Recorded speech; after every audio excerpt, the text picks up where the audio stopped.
Hi there, this is my little buddy Artie. Frequently I'm asked how to handle pets when you're showing your home. This is not how. So here are some tips on how to handle your pets while your home is being shown.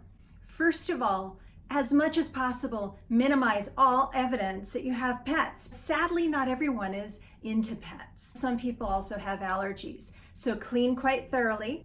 Put bowls, toys, crates out of sight if possible. If you have a dog, try to take them with you. Take them for a walk, take them out to the park. At least do put them in a crate so that they aren't following people around or accidentally get outside.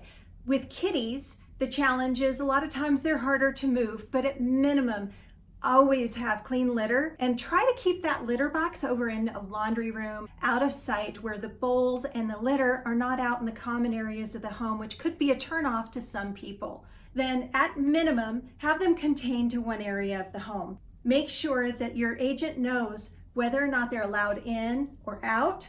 If you don't do that, it's possible somebody will think kitties allowed outside.